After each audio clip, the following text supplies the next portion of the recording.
Welcome to the Meat Mistress podcast. I'm your host, Emma Butler, and this is my audio diary of life on the farm as a full-time farmer, wife, and mother, not always in that order. And oh yeah, I also own and operate a butcher shop. Thank you for giving me a few minutes of your time as I chat all things farming, small business, and more.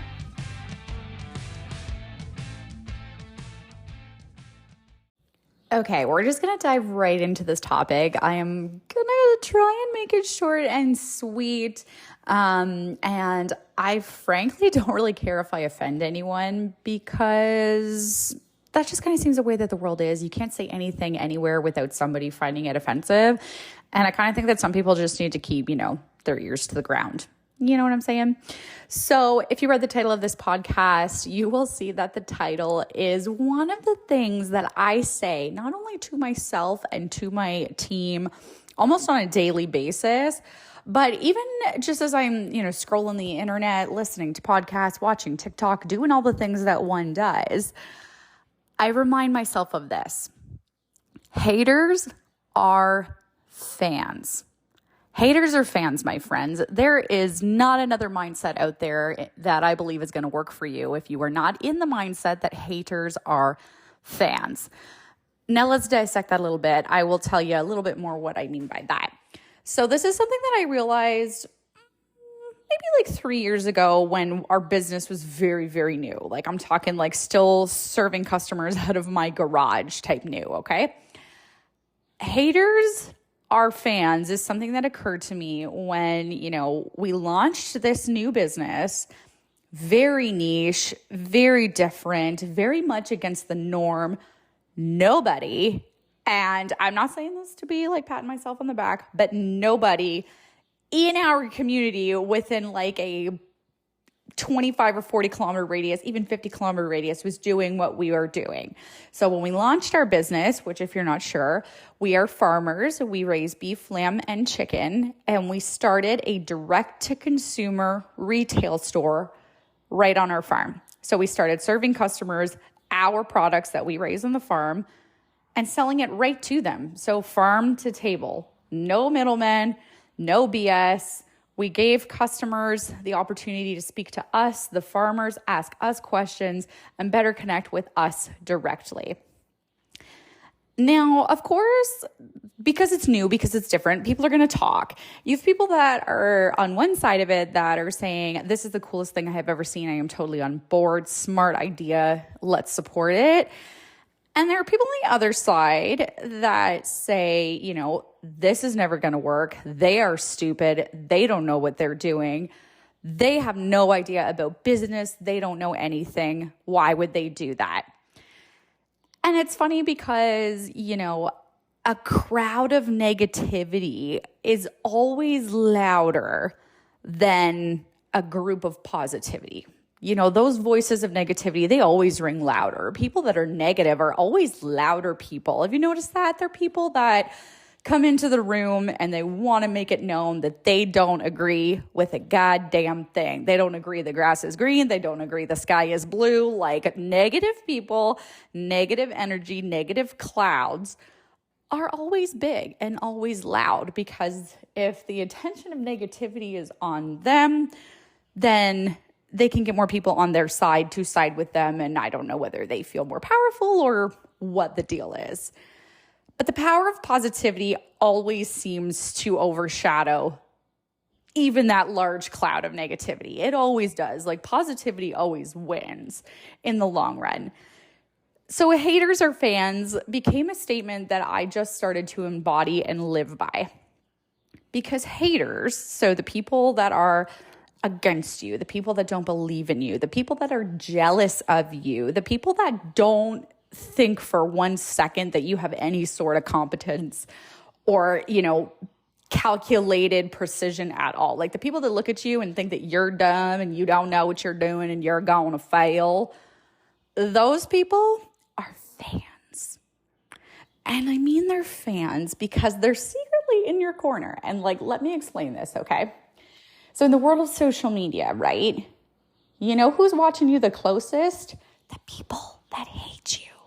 The people that hate you, that are sitting on the other side of the room, talking about you and saying all these nasty things and coming up with all these shitty ideas about you, those people are watching you the closest, because the people that support you are like, hey man, we're on board, rah, rah, rah, let's do it, do your thing, we will follow you, we will support you, we love you. Like the people that are with you are with you.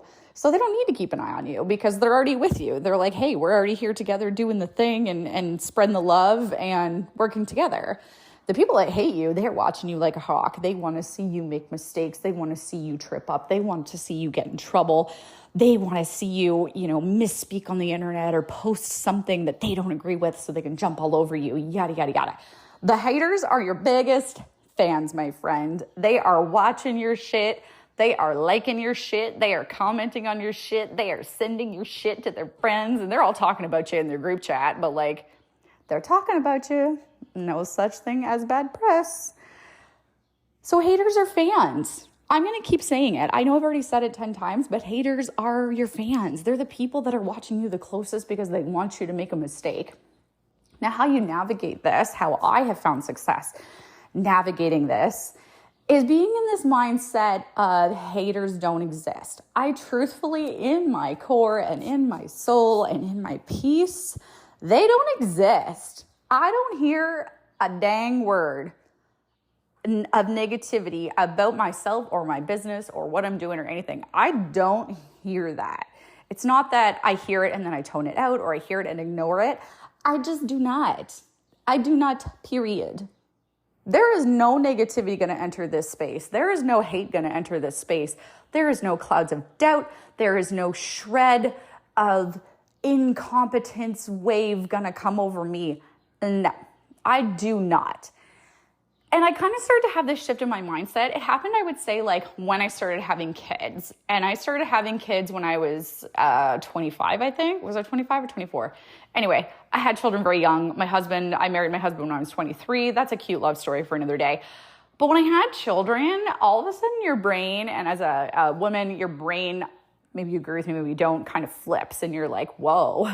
All of a sudden you crank out a baby and another human has lived inside your body and you've grown a second brain.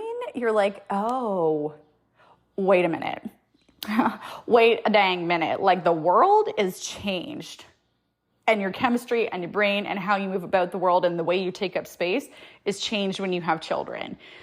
And so for me, I had children and my husband and I started this business at the same time because why not take on all the things, right? So we did this all at the same time. So not only am I having these revolutionary life-changing moments in my personal life, but in my business life, my business is growing and it's extrapolating and it's getting bigger and it's getting better and I'm improving and I'm learning and all this stuff is happening. And there were haters. I heard some rumors, but the thing about it is they went in one ear and completely out the other. I absorbed nothing from the haters because they don't exist. They only exist if you acknowledge them. Negativity is only a factor in your world if you accept it. And I don't accept negativity. That is not welcome here. That is not happening here. Toxicity, no thank you, ma'am. Not gonna happen in my personal life, in my business. It's a no from me. And the funniest part about that statement is that I used to be really consumed by negativity. I grew up in a really, really toxic household. We can talk about that another time if you want to hear it, but I grew up in a very toxic household. I grew up in a narcissistic household. I grew up in a household where, I never felt normal. I never felt accepted. I constantly felt like I was being pushed in the dirt for my own family to judge me and stomp on me and hold me down because they were also down. Anyway, wow, I digress. But I came from that. So now maybe it's a little bit of a trauma response of I smell negativity and I run the other way. But so far it's working for me. And I have never, this is I just want to put this concept out there in the world. I have never experienced yet somebody that is lesser than me. So somebody that's maybe not doing as well, not in the same place of life. I'm not trying to be a certain way, but I've never seen somebody doing worse than me or saying bad things about me or being dishonest or whatever, doing better than me. Do you know what I mean? I've never seen somebody lesser than me doing better than me. And I don't mean to come across as, I'm an absolute genius and I have the whole world figured out, because I don't. But I have never seen anybody experiencing those things. And I haven't seen somebody that is at my level or above my level making shitty comments about me. I've never seen anyone above me talking down to me. And I have never met, I'm just going to bring it up again, I've never met a hater doing better than me. You do know what I mean? I hope this is resonating with you in some way, but I have never met a hater doing better than me, because they don't exist and I don't acknowledge them. And they are my biggest fans. I'm going to leave you with these little tidbits of information. I hope that in some way this helps you or impacts you. And we can revisit this topic deeper if you'd like. If you want to go over to my Instagram at @JNEmeets and leave me a comment on any one of my posts to extrapolate on the idea that haters are fans. I would love to carry on this conversation for 20, 30, or 40 minutes, but I don't want to bore you. I just wanted to put out here on the internet, the haters are fans. And when you accept that and you acknowledge that and that resonates inside of you, you'll remember that as you navigate maybe your personal life or your business, definitely when it comes to your business. Because let me tell you, there are so many people out there that want you to fail. There are so many people that want you to suck. There are so many people out there that want to see you just crumble. But you know what you're not going to do? You're not going to do any of those things. You're going to keep going. You're going to keep improving. You're going to keep innovating. You're going to keep navigating, because as an entrepreneur, when you have an idea, you're going to make it happen. You're going to make it a reality. You're going to somehow implement it into your routines or your daily life or your business structure, because you will. Because if you have an entrepreneurial brain and an entrepreneurial heart, I promise you, you will do that. And you're not going to want to dwell on those people that are saying bad things about you or trying to get you all worked up. Like, there are people out there that just want to rattle your cage because they get off on it, which is disgusting. That's a them problem. That is not a you problem. If you let them try and shake you, if you let them try and shake your tree or rattle your cage or any other comparisons that I can make to that, then you're letting them win. But you don't have to let them in. You don't even have to let those people near you. If you smell that kind of toxicity or that kind of nasty, or you see some kind of dark cloud coming your way, don't even placate into it. Don't let it near you. Don't let it mess you up. Don't let it infiltrate the incredible thing that you are doing and where you are going and the ideas that you have. Because those ideas might start as little ideas, but they grow to big ideas. And then they grow to big things. And then they have more impact on the community and on society, because you can always do more. So I'm going to wrap this up. Haters are fans. Nail that one into your brain. If you want to talk about it more, I'm always game to do that. I will leave you with that. I hope you have a great day. Thank you for listening to another episode of the Meet Mistress podcast. I'm your host, Emma Butler. I've really enjoyed chatting with you. Thanks for listening. I can't wait to see you back here again. If you'd like to keep up with all things happening J&E Meats, which is our farm store and butcher shop, you can find us over on Instagram at J&E Meats and on Facebook as well too. I will talk to you again very soon.